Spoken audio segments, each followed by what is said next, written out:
आप देख रहे हैं न्यूज नेटवर्क चैनल जमीन शाह के साथ। Subscribe my channel, like and share. Azad Samaj party Kanshiram जिला धुले और भीम आर्मी धुले जिला ने 25 जुलाई को धुले कुमाई क्लब के पास धरना देने का आह्वान किया है। 20 जुलाई को जंतर मंतर पर स्टूडेंट्स पर हुए अमानवीय अत्याचार की जांच होनी चाहिए और कार्रवाई होनी चाहिए।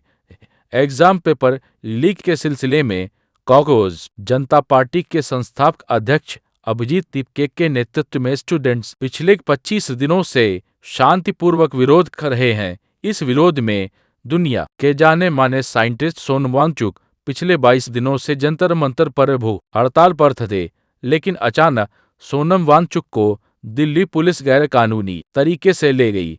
फिर भी स्टूडेंट्स ने अपने इंसाफ के हक के लिए अपना विरोध जारी रखा, लेकिन 20 जुलाई को पुलिस ने अचानक स्टूडेंट्स पर आंसू गैस और अमानवीय लाठी चार्ज किया।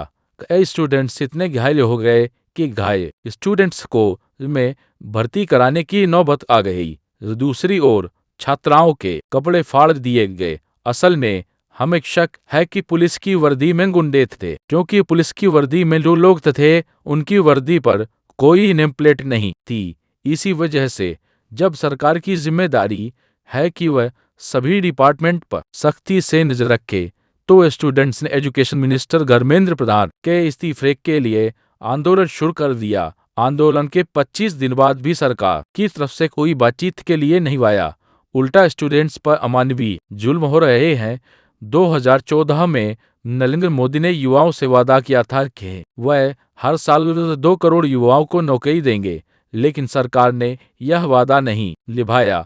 उल्टा बच्चे दिन रात पढ़ाई कर सकते थे, लिखकर एग्जाम पास कर सकते थे और अपने दम पर नौकरी पा सकते थे, लेकिन उसमें भी एजुकेशन मिनिस्टर धर्मेंद्र प्रधान ने घोटाला किया और स्टूडेंट्स का भविष्य अंधकार में कर दिया। इसलिए यह मांग की गई है कि धर्मेंद्र प्रधान इस्तीफा दें, स्टूडेंट्स पर हुए अमानवीय जुल्म की जांच करें और दोषियों पर सही कार्रवाई करें। इस सरकार का तानाशाही सरकार का विरोध करेंगे आणि याच अनुषंगाने आम्ही ही प्रेस कॉन्फरन्स आयोजित केलेली आहे। उद्या दिनांक 25 जुलै रोजी क्युमॅन क्लब येथे धरणे आंदोलन, एक दिवसीय धरणे आंदोलन आझाद समाज पार्टी व भीम आर्मीच्या वतीने आयोजित करण्यात आलेले आहेत। त्या संदर्भात आपले काही प्रश्न असतील तर मांडू शकता। या आंदोलनामध्ये काही राज्याचे काही मोठे पदाधिकारी पण आपल्यामध्ये भीम आर्मीचा आणि पक्षाचे प्रदेश सचिव स्वतः दिलीप मोदी सर, धुळे जिल्हा अध्यक्ष भीम आर्मीचे सागर चव्हाण राहतील, धुळे जिल्हा अध्यक्ष आझाद समाज पार्टीचे संजय चव्हाण असतील, तसेच धुळे जिल्हा कार्याध्यक्ष भाऊसाहेब शिरसाट असतील, प्रदेश धुळे जिल्हा प्रवक्ते रोशन केदार, यश बाबुल शहराध्यक्ष, दादा सोनवणे युवा जिल्हा अध्यक्ष आणि जवळजवळ आमचे 50 कार्यकर्ते उद्या उपस्थित राहतील। ज्यासाठी आंदोलन सुरू आहे विद्यार्थ्यांच्या विषयासाठी, तर आपण विद्यार्थ्यांना पण या आंदोलनामध्ये सहभागी व्हावं किंवा त्या विद्यार्थ्यांच्या काही संघटनांशी आपण सर्वात त्यांची जवळ घेण्याची काही माहिती दिली का? 100% विद्यार्थी संघटनेची संपर्कही साधला आहे। विथ भीम आर्मीचाच विद्यार्थ्यांची संपर्क येतो, कारण की भीम आर्मी जी युथची टीम आहे, सगळे युथ आहे, सगळे कॉलेज स्टुडंटच आमचे भीम आर्मीचे पदाधिकारी।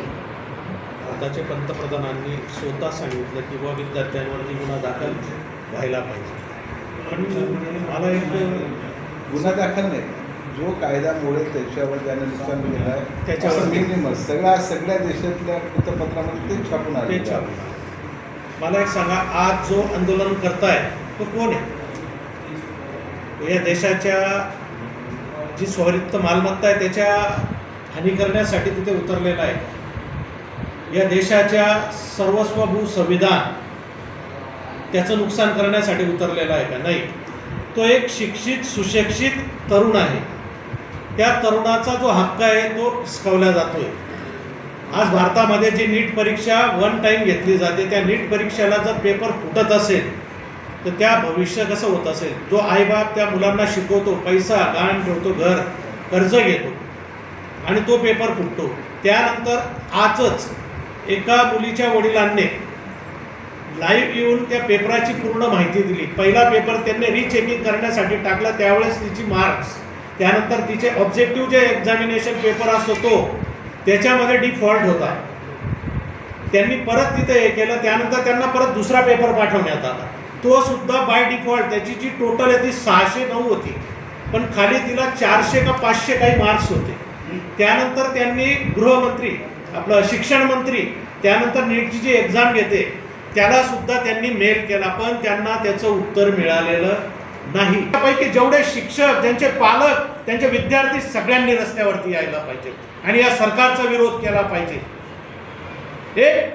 एक मंत्र्याला वाचवण्यासाठी तुम्ही देशाची बर्बादी करतायत, विद्यार्थ्यांची बर्बादी करतायत. कशासाठी?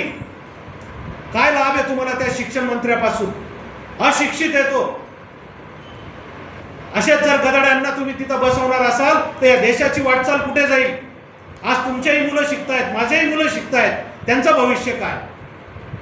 अंधकार आहे पुढे, अंधकार. जर आज भारताचा नागरिक जागृत नाही झाला तर येणाऱ्या काळामध्ये बर्बादी शिवाय काहीच भेटणार नाही, एवढं लक्षात ठेवा.